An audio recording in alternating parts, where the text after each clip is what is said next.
What's up, everyone? MK Tom Brady here. So, we're in the month of April, and MK has a couple of things happening this month. For one, you have the 2-year anniversary of Mortal Kombat 11, and then at the end of the month, you've got the Mortal Kombat movie being released. So, a lot of people speculate, hey, MK is going to be talked about this month. Might be a good time for some news on at least like your plan, like what direction are you going to take the game? When I thought about it, what direction are going to take the game? The game never had any direction. Actually, the truth is, it did have a direction. It had directions. And that was the problem. They couldn't decide what they wanted to do. So they tried to do it all. It wasn't one plan they had 4 or 5 plans. And they went those routes at different times, and that's how we got the game we got. You know, for the longest time, I couldn't figure out, how did MK11 turn out like this? How? And when I thought about it, the direction the game has gone from beginning of the game till now, I understood. If you go back to pre-launch, the combat cast, they couldn't decide custom variation or tournament loadouts. And they couldn't really tell you what moves you're going to have access to versus what moves are going to be like allowed in like a competitive environment. Are they all going to be allowed? Are they going customs? Are they going to have presets? If so, what are the moves we get to use? What moves don't we get to use? They couldn't tell you because they didn't know. So they would just go over all the moves and kind of do their own preset loadouts, and they couldn't really tell us one way or the other. Even in the beta, you had Scorpion with variations like Boone's main. They couldn't decide if you're going to do tournament loadouts or if you're going to do customs.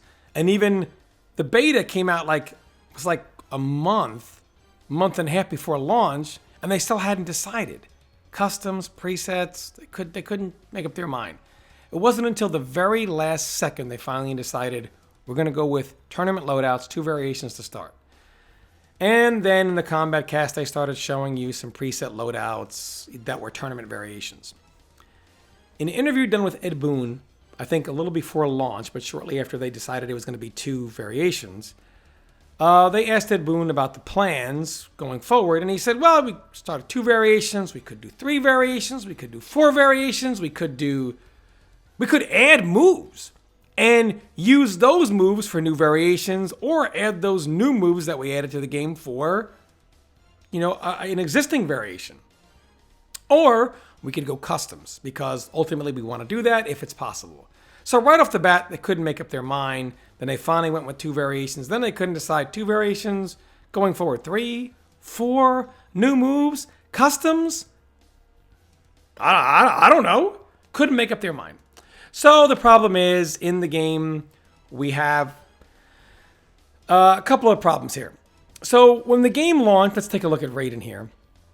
So you have some characters in the game, for example, who they have kind of default moves that, let's just take launchers, for example. So like Geras has default. He's got his string forward 2-1-2. And he's got his temporal advantage, which is, you hit somebody grounded, canceling a temporal advantage, and it's a launcher. Cetrion, for example, has something like Vine Grab by default. So she can either combo you grounded into Vine Grab, or if you're launched, she can pull you down with Vine Grab. These are all default moves. Then you have a character like Raiden, for example. So Raiden, and this is okay because you're doing preset tournament variations, so not every character is going to be the same. But Raiden doesn't really have, I think he has 1 string that launches. Not very good in general. It's not very practical. But in general, launcher-wise, he has to equip these moves, or not equip them, but they are given to him via special moves in his tournament variations. So you started off, and you have his Thunder Wave variation, which had Storm Cell. And then you had Raijin, which had a launcher that was conditional. His low electric current, if you have the quick charge active, it will turn into a launcher when you amplify it. So they gave him a launcher like this, and then you got variation 3, which came later in the game, about 6 months into the game, 5 months into the game. Then you have Truth and Light, which has the Joe Push launcher. And again, it's not a matter of are the variations good or bad, but so far you have some characters that have one good variation, some two, some three. You know, in general, though, everything kind of fits in with the variation system. And then they balance around the variation system. So Raiden also was balanced with this in mind. I'm only using Raiden as the example here because he covers a lot of the bases. There are other characters I could use, but Raiden's just a really good example. So Raiden, his Truth and Light variation was terrible, but he had Raijin, which was pretty good. Because, see, Thunder Wave, the problem is his Storm Cell launcher wasn't too good because they could break away in the middle of it and combo him for it. And a lot of his stuff didn't have any safety. Like some strings, like back 1-2, were pretty unsafe. And he could try to do like a mini game, but all those options were full combo punish. So Raiden's doing mini games where all the options, if he's wrong and the opponent guesses right, they're all death, death, death, death, death. But he has Raijin here while it doesn't have a teleport because he has his Staff Slam here with Quick Charge activated. It pretty much negates all his unsafe moves. He can always cancel to this special, which is now safe while he has Quick Charge active. And it kind of gets rid of the parlor tricks that you had to pull with Thunder Wave. But Raiden players, they wanted Thunder Wave to be a little better. So, of course, NRS balances. We have the variation system, and they try to balance with the variation system in mind. So they take back 1-2, because, I mean, they're not doing customs right now. Back 1-2 into throw only came out if you hit. They said, let it come out on block, and then we'll just, you know, we'll tone down the cancel advantage on back 1-2 so you're not jailed into a guaranteed unblockable grab. And sure, that helps Thunder Wave, because while it doesn't fix any of the issues, you now have an unblockable coming out that you have to worry about, as opposed to focusing on all these strings that are minus and the old mini game that Raiden used to have to play. However, in doing that, it really hurt Raijin because now, as you can see, I have it in random hidden, that whole safe special he could do, right? Now, everything he does is unsafe, and if he goes to that safe special, by just holding down, release block, tapping block, while holding down, you can simultaneously avoid the grab, which should not be able to be avoided by crouch blocking, although here it is. And if he goes for the launcher to say, oh, you're going to release block, doesn't really matter. It's going to hit you, and because it doesn't come out fast enough, it doesn't blow up the flawless block. It's also not an overhead, so I can do it while holding down, which has allowed me to avoid the grab. And even if you want to cancel to your low staff, because I'm holding down a hitting block, I'll flawless block that too, and I punish all of it. So he can't even use the buff they gave him in this variation here. And still, this was in his Raijin, but this was all done with the variation system in mind. So still, he still only has one really usable variation because they put Raijin in the ground. But still, like I said, variation system, sometimes you're going to have one good one, sometimes you're going to have two or three, but it still was along the lines of using the preset variation system. And then they went to custom. Now, when they went to custom, some characters got a huge boost. Like, for example, Cetrion got a massive boost when it went to custom because, well, she doesn't need to equip things like launchers. She has her Vine Grab as a launcher. So she got to equip other moves like a Tornado for a restand or Ground Pound for a little better zoning. Things of that nature she gets to equip. But Raiden, you know, he's got now 3 launchers, which, well, not that other characters don't have launchers, multiple launchers, but they have other tools which their kit is more likely to shine in a custom variation setting, like Cetrion. She is more likely to shine in a custom variation setting because she has a lot of what she already needs by default, and then she can just equip other moves. Now, this is not as obvious, even though she is extremely powerful and up there in the top 2 before customs. When you open the game up for customs, it's a major boost to Cetrion because the presets kind of held her back, and then you open it up to custom and she can shine. But then there's characters like Raiden here. A lot of Raiden's moves are launchers. He has 3 launchers and he needs to equip one of them. So here, this Staff Slam, first of all, that's safe, requires 2 slots because, well, you have to have Quick Charge active. So you have to have one move to make the other move good.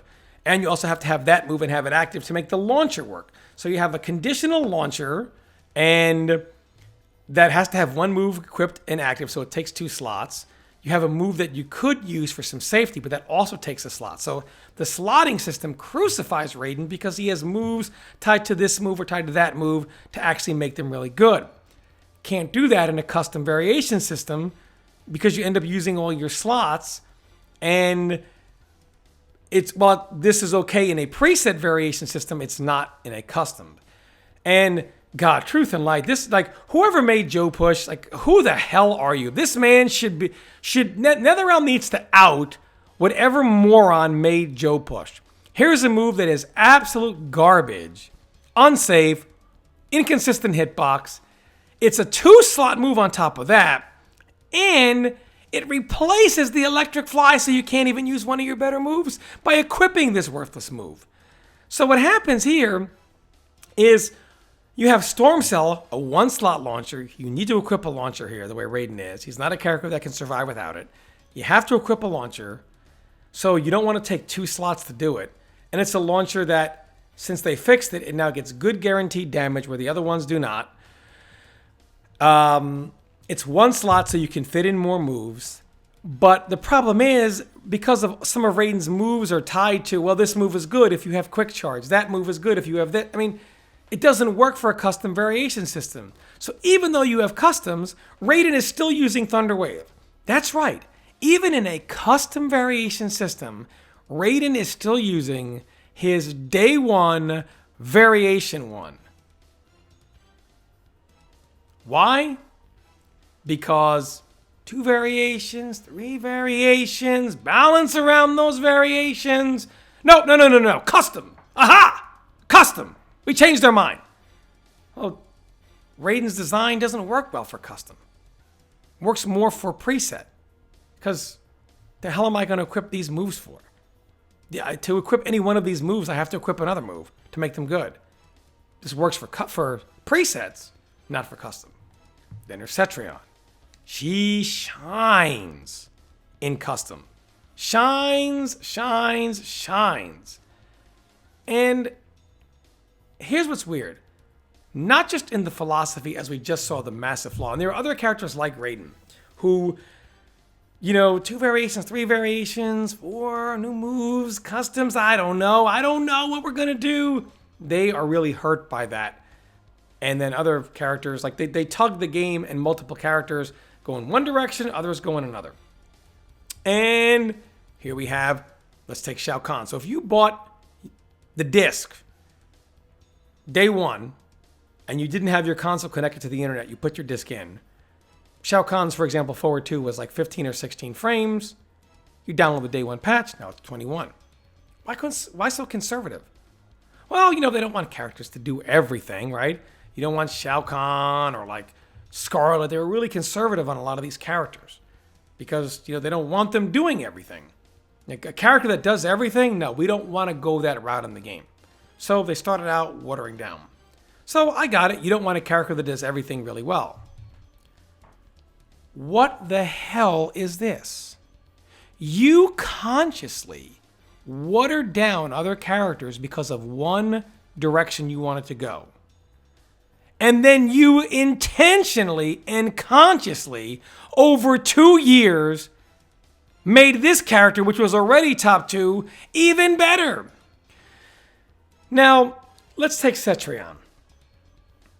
Offense, excellent. Pressure, excellent. Defense, excellent. Runaway, excellent. Keep away, they are 2 different things, excellent. Screen control, excellent. Mid-range game, excellent. Presence in the air and on the ground, yes. Mobility, yes. Zoning, yes. Counter zoning, wait a minute. You zone, and then you counter zone. But good thing they don't want a character that does everything.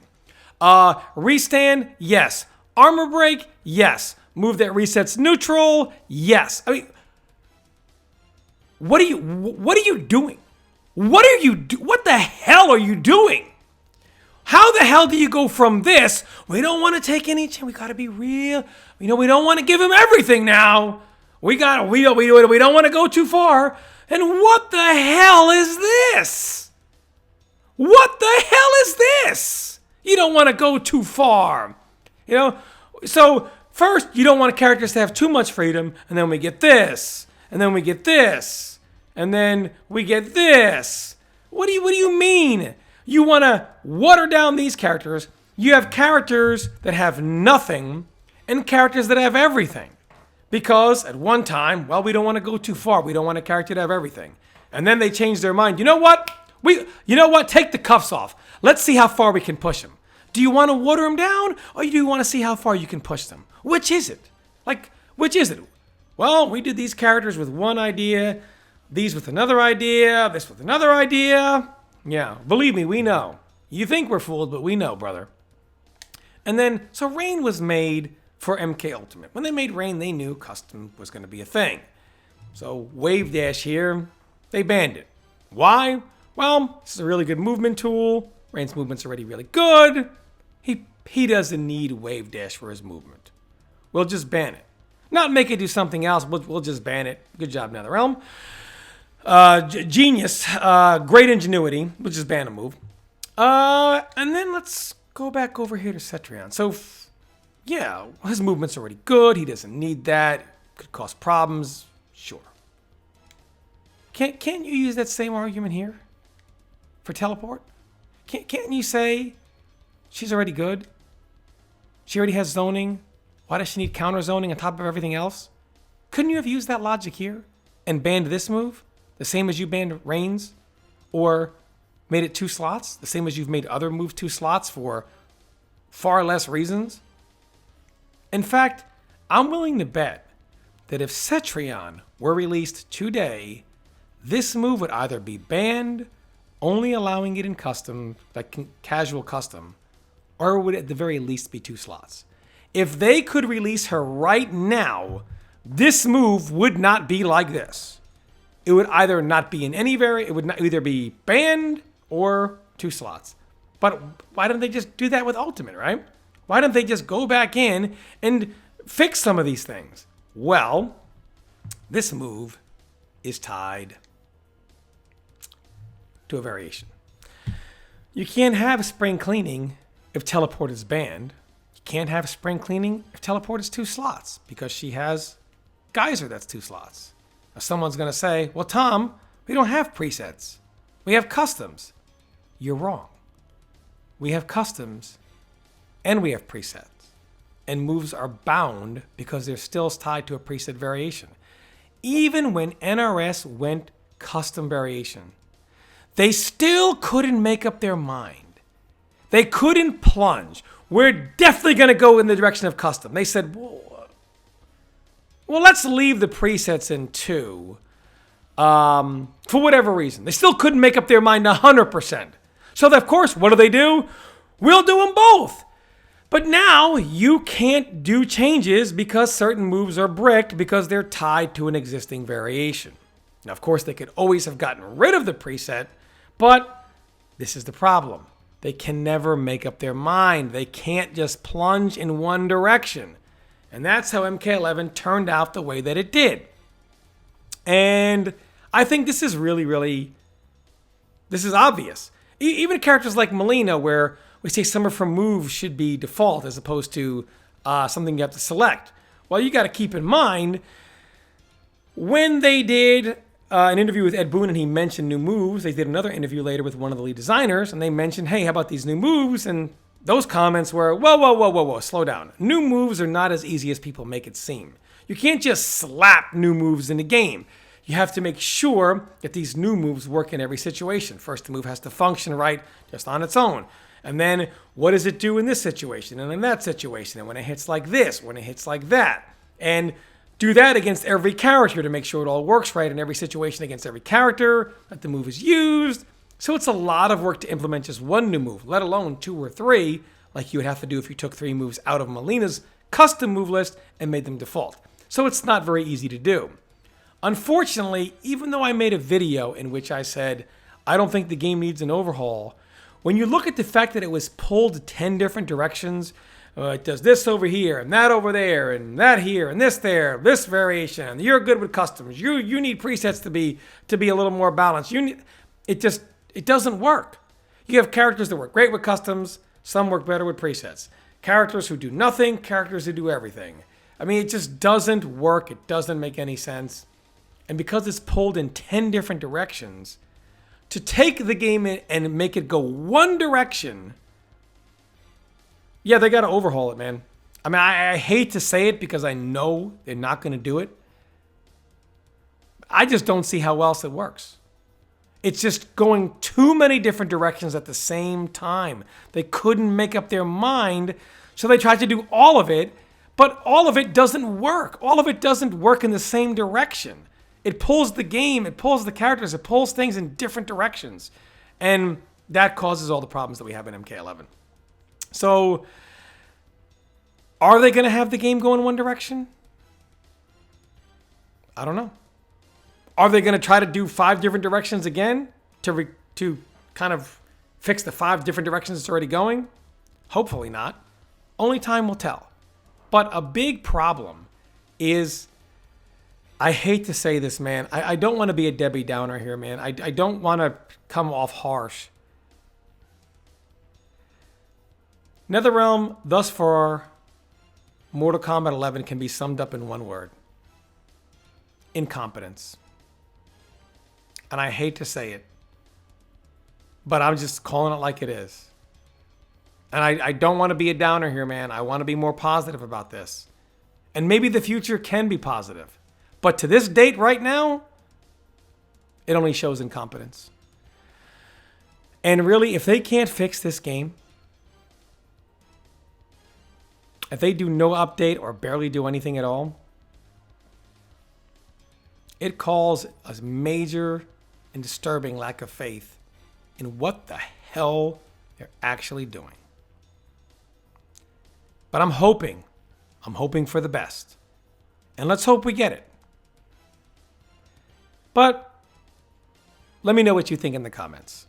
I love hearing all you guys' opinion and what you guys think one way or the other. And it's really interesting. So let me know what you guys think. I want to thank you guys so much for always supporting my videos, supporting my channel. It really means a lot to me. You guys are the absolute best. Thank you so much for taking the time to watch my stuff. It means a lot. And yeah, thanks everybody. And stay tuned for more content.